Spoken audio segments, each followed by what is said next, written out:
I've seen many guests try to tie this, seen many a bracelet fall apart. It's not going to happen to me on this episode. Welcome to String and Tell, where artists get to talk about their actual interests while we make as many friendship bracelets as we can in 20 minutes. Then at the end of the show, you, yes, you, can own one of these bracelets created by my guest here today by visiting the link in the description below. And as always, 100% of the sales are donated to a nonprofit organization of my guest choice. I'm your host, Tawny Platis, and I'm joined here today by Emmy and Grammy Award-winning stand-up comedian and actor, Patton Oswalt, who has a vast career extending across screen acting, voice acting, and stand-up comedy. You probably recognize him from his stand-up specials, Talking for Clapping, Annihilation, and Black Coffee and Ice Water, as well as shows like Star Trek, Strange New Worlds, King of Queens, Parks and Rec, Community, Drunk History, Modern Family, Brooklyn Nine-Nine, AP Bio, Reno 911, and Agents of S.H.I.E.L.D. He has also used his voice talents for Ratatouille, Sandman, BoJack Horseman, and so much more. And today we're donating 100% of all bracelet sales to the nonprofit Alice's Kids.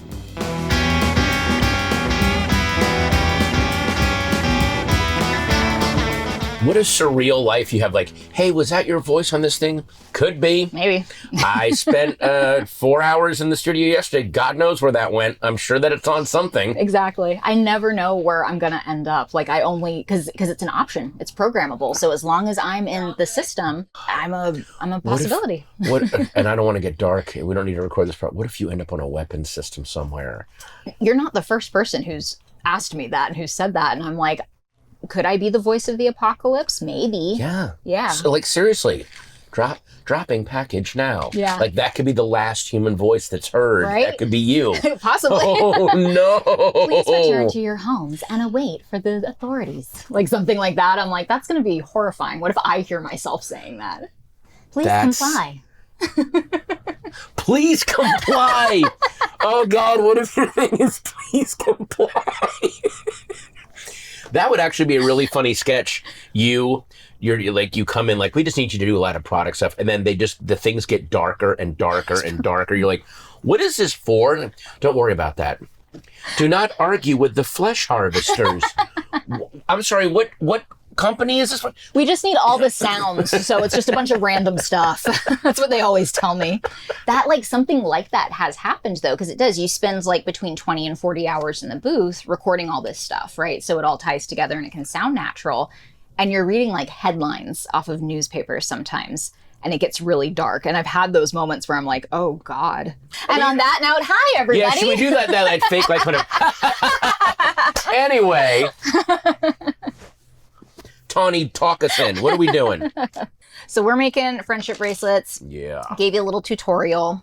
The tutorial was all off camera, so I look like I know what I'm doing. You know what? You've done this a million times. Oh, yeah, I didn't kidding? have to tell you much. Listen, when I'm in between setups on the various films and TV shows I do, you can find me over at the... All sets now have a mandated craft table. I would say when they say craft table, they don't mean no, generally think of craft. Not food anymore. Although, listen, all joking aside, a lot of people now are knitting and crocheting and like doing like small motor skill like stuff to keep them from going. Like, people are now actively trying to avoid being on their phones. Right. Like, I feel like people are starting to feel the brain drain that creates when you're on your phone. So now I'm seeing people knitting, crocheting, stuff like that. Good. That makes me happy. I'm gonna get a random handful and go, because I love that. Yeah. Let's see what comes up here.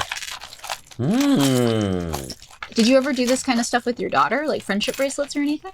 Yes, we. I remember we were at.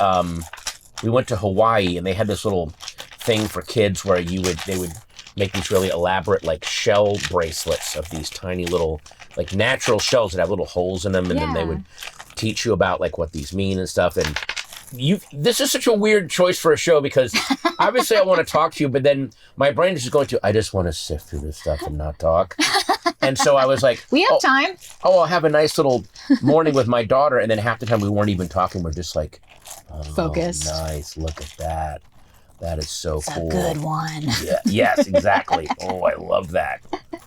These are really elaborate. Some of them, I get lucky, like, because that's how I go about getting these, is I'll just be out and I'll see packs, and I collected a bunch of these packs before we started filming, so I had for months, so I had a good bin size. Are there places that have them loose in bins like this, though, where you just take a scoop and you get what you get, or? Sometimes at the San Diego swap meet. Oh, okay. Every once in a while, I have found that person where there's just like charms. Grab like a scoop. A bucket of charms, yeah. Grab a scoop, and I'm like, that's actually exactly what I need. Perfect. Yeah.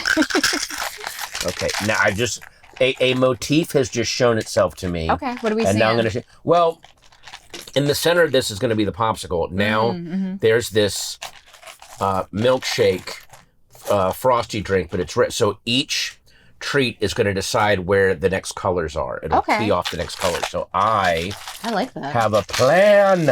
Yeah.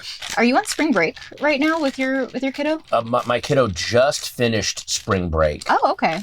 And she is, but it was spring break when your kids are really little is, hey, we're going to go do fun stuff. Right. Spring break when they're teenagers are like, I just want to go hang with my friends. Oh, okay. Can you drive me over here? You're like, okay, yeah. So we still did. We saw a couple of flicks, and we went to and when she went, she and two of her friends wanted to play D&D, so I DM'd for them. It was all seat of the pants. I hadn't played in a while, but they were, they were having a blast because it was just them fighting monsters and dealing with craziness, and they loved it. So I feel like that's the biggest compliment if your teenager wants you to be involved doing something with their friends like that. That's so cool. Yeah, like, come by, we'll do this really cool thing, and then we, Yeah, I didn't know you played D&D.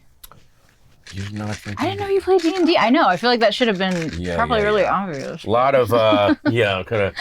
I mean, D&D. I play D&D. You do? Yeah. Oh, really? Yeah. Do you have like an active campaign going on right now, or? Not right this second. I had that moment, which I felt like was like kind of one of those, I feel like I've made it. Because I was like, I don't have time to do D&D anymore. That happened with me. My hobbies are done. Yeah. My the thing that's paying the bills is demanding my time. Yeah.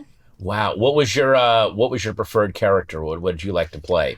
I really like a bard, which I feel like is very obvious for us. Okay. But yeah. I also really like playing a monk too. Like the monks are fun. The last guy that I played as a monk, his background is he was a like law enforcement officer, like whatever that version is in the villages, but he was very, very corrupt and evil. Like he was just bad, like taking bribes and falsely imprisoning people. And then he quit to then follow this holy path because he had kind of a breakdown. Okay. He kind of went nuts. And so now he's a monk, but a lot of times he will run into his old running mates who were evil, and then he has to like kind of go, I'm not doing that anymore, guys. Like has to kind of battle with that. So I made this whole complicated backstory for him, but it was really fun to put that together. But yeah, I love the monk thing because it's almost like you're going against what D&D is, which is you're not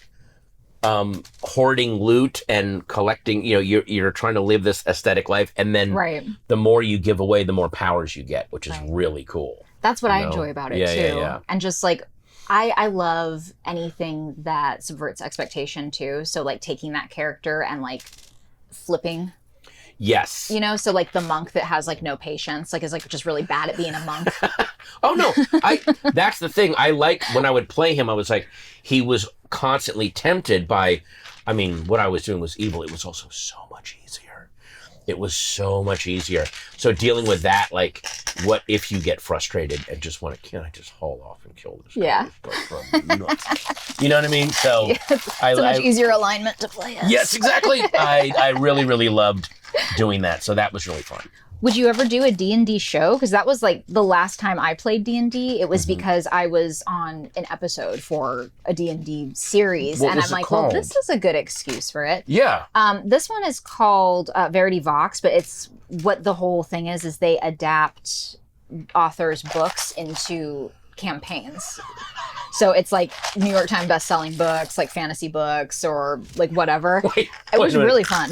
But do you have to, I just flashed on like the classic novels like The Great Gatsby. What would the stats for like a Jay Gatsby be. Like, I would love to do classics. I think that would be really fun. Like 18 charisma, but like 6 wisdom. And like what would those? Oh, that'd be really interesting. Wouldn't that be fun to do that? And I'm gonna roll to get over my regret for Daisy. Ah, damn! No, I still love her. Nope. I'm gonna. Oh my God! Wow. I think that's part of the fun in it, though, and it's it being so silly and so campy. Like I love camp. Oh man, I love camp. The reason a reason I really love camp is it's so often not done well. It's always done kind of clumsily, and I get it. You want to be, but camp, there's a specific sweet spot you got to hit, and it's very easy to go over the line. When, oh yeah. Well, give me some example of some camp that you appreciate then. Okay, really good camp. I think that the best example is that movie, Mommy Dearest. Oh, because yes. it thinks it's telling this very serious biography of this warrior, of this woman who was a fighter and stuff, but it can't help but to go crazy. And you know, and yes, it is based on fact, but the way it's done, it's supposed to be. This is behind all the glamour and the over the top stuff of Hollywood, and it's even more over the top than when Hollywood goes over the top. So the main element of camp has to be complete sincerity. The person who's doing the person who's doing it, there's an unspoken like, you're welcome. I'm doing something kind of amazing, and you're welcome. Okay. You're welcome for what I'm doing. And when it's too winky and it's too aware, then no. So John Waters camp, not for you. No, John Waters, because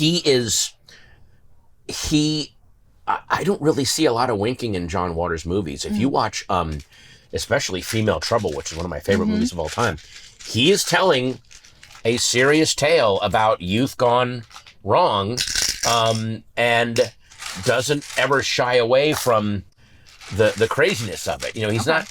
I'm trying to think of a version of camp that's bad. Or, okay, here's a great example.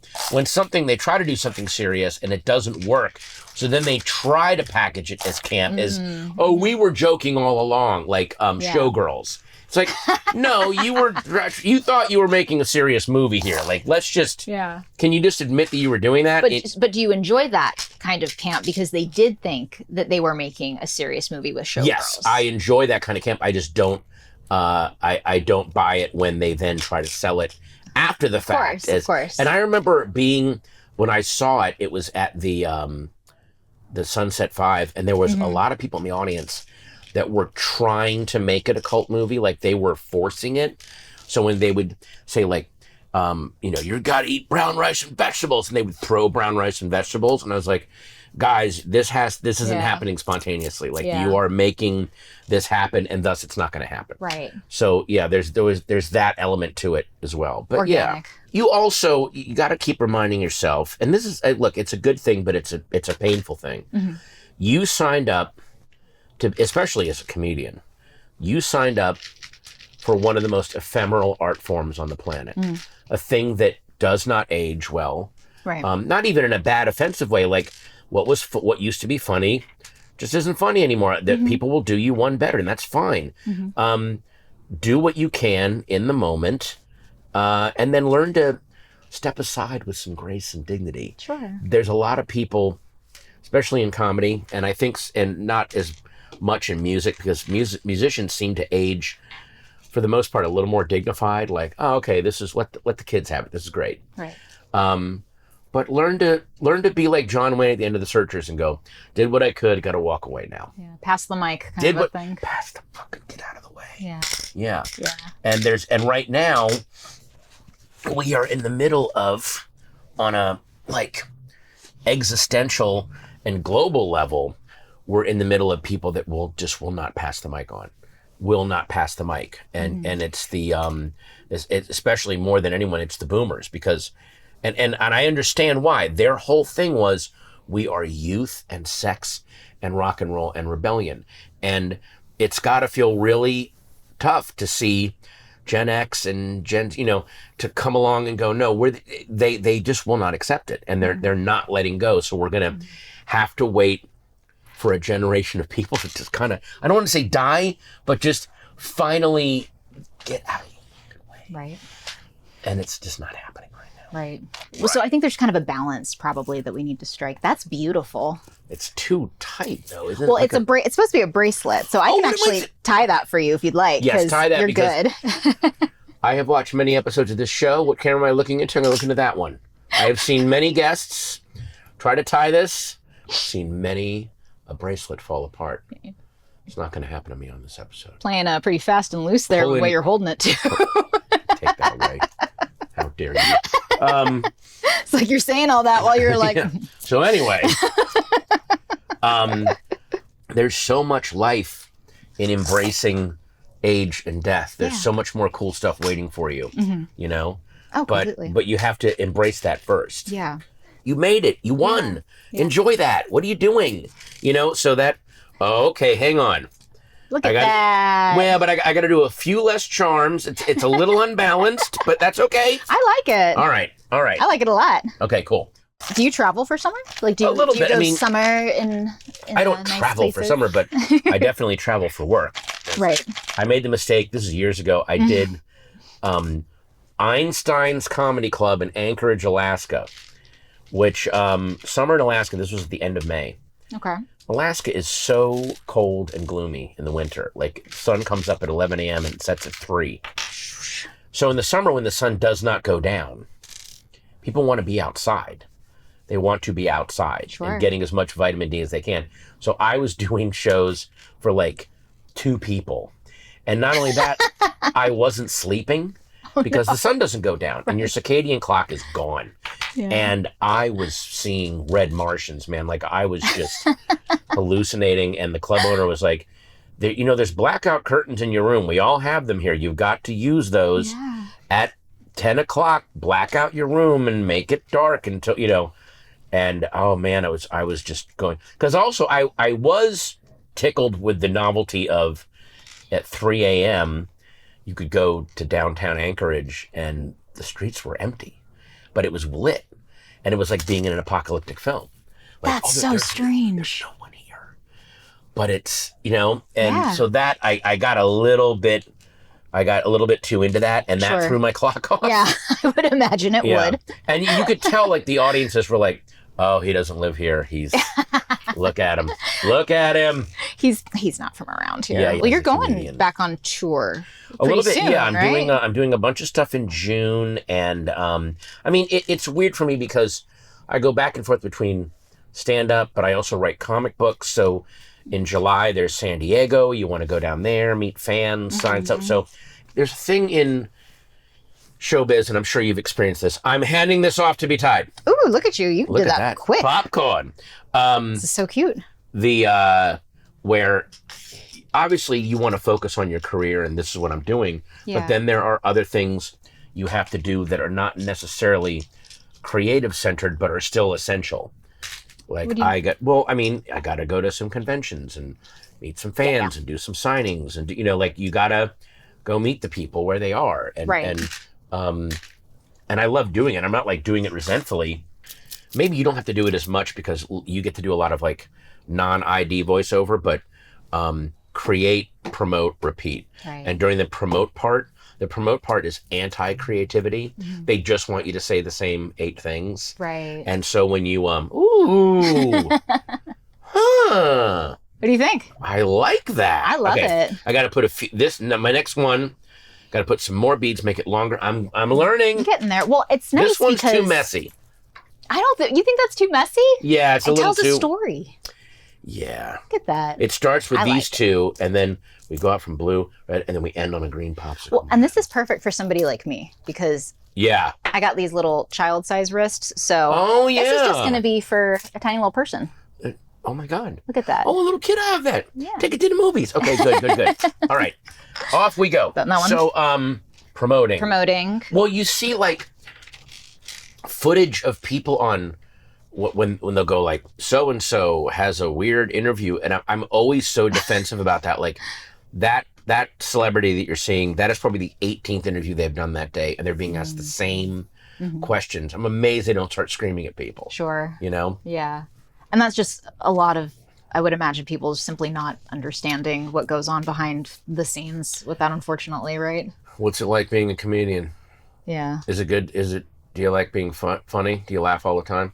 Like, you can tell they're just not part of this. And it's like, you know, you don't have to do this for a living. There's other jobs. Like, are you having a good time?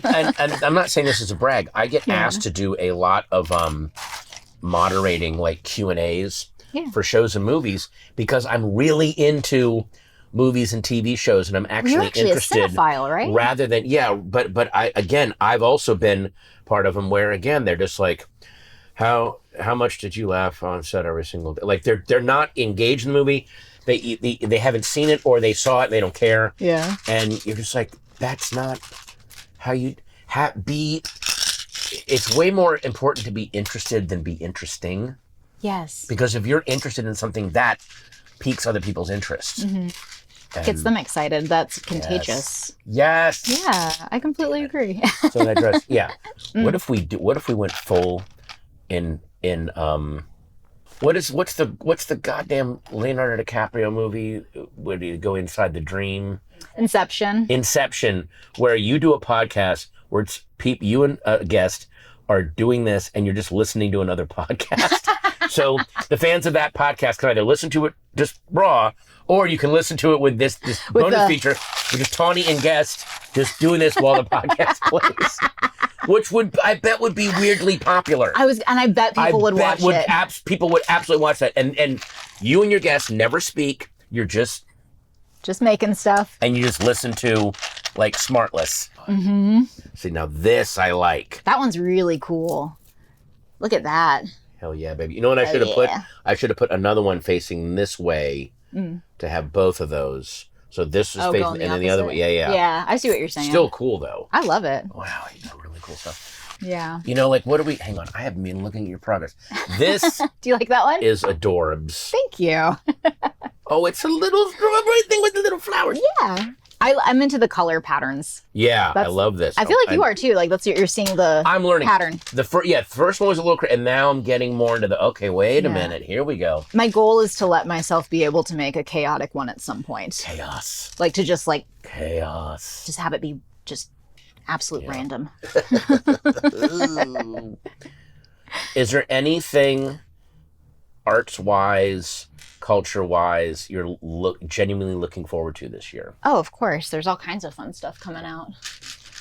The biggest one that I think that I'm really looking forward to is Dune.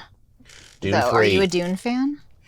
Yes, and I'm a fan of the fact that it'll be really interesting to see is it Denis or Denis Villeneuve goes all the way with this. In other words, takes the story, because we know where that story goes. Did you read the books? I read the book. I did. Yeah, it's been a while. So it's been since high school, but I'm like, I remember it got pretty... If he goes all the way with this, that's going to be...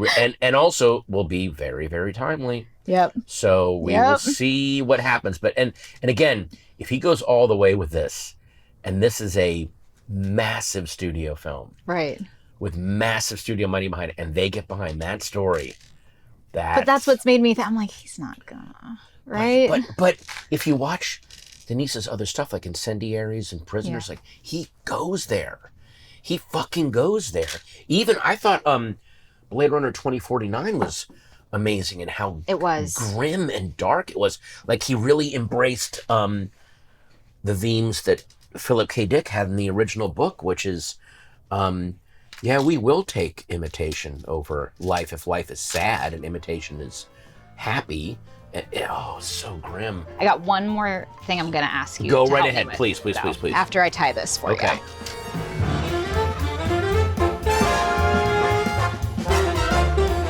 Okay, are we ready? I'll give you a second. You can catch your breath and prepare. Oh my god. Okay, ready? And go. What was your favorite song to play when you were a wedding DJ? I love playing either I'll Be Watching You or U2's With or Without You, because they were always requested, and those are songs about hatred and indifference. Yes. And I love the fact that no one picked up on it. Made me so happy. Quicksand or lava? quicksand, because despite it being the thing we were all terrified of as a kid, you can survive quicksand. Lava, to me, and I know a volcanologist, there are things about lava that are so... Oh my God, I did it! It fell apart! Oh no! No! There are things about lava that are truly horrifying. Would you rather fight 1 Sith Lord or 3 Klingons? Klingons, yes, they're a warrior class, but they're a warrior class with almost like a Bushido code. Sith Lords are sadistic nihilists. There is no rules, there is no logic, and they tend to, it's like they get off on the suffering. That makes sense. I'll take Klingons. Klingons. Yeah. Comic book or graphic novel collection? Graphic novel collection. I just don't have the room. What color is your lightsaber? There's something so eerie about the white lightsabers. I think that's the one Ahsoka uses. Wait, so you don't have one? I don't have a That's surprising. I assumed. You would think, you know what, I'm not Brad Pitt. I can't afford a lightsaber. What's your lightsaber color? Green. Okay. But it's like the one from when I was like, it's a little whoosh. Oh, like your little... yeah. That's adorable. When I was a kid. White. I don't have one, but if I had one, it would be white. White, that's a good It's option. so Yeah, it is super Yeah. cool. What's a horror movie you think you could survive? Oh, I could survive the Texas Chainsaw Massacre because I would see that house from 100 yards away. You can tell it's going to be bad. Oh, that is From the always, first yes. freaking frame of that film, it's bad. And that's time. That's time. Thank you. Thank you. It's beautiful. And I have one last thing for you. Oh. So I don't know if you ever got into rave culture. What you do in that culture is like, you're not supposed to hang on to them. You're supposed to pass them forward. Yes, They actually, keep, yeah. So I made this one for you. I got the... Yeah. So that one's for you. And when you feel the moment is right and you meet somebody and you're like, you should have this, give it to them, tell them to pass it forward. So it's my little like connecting all of us. I love In that. the world. Yeah. That's adorable. Thank you. I'm glad you like it. Very nice. Cool. Yeah. Thank you. Thank you. I really appreciate you. Thanks coming for to do sitting on the this. ground with me today. This was... Thank you what I for needed. starting this. I was like, I love this. I was so much more comfortable myself. Yeah. So I appreciate you saying something. Thank you. awesome. All right. Thanks, guys.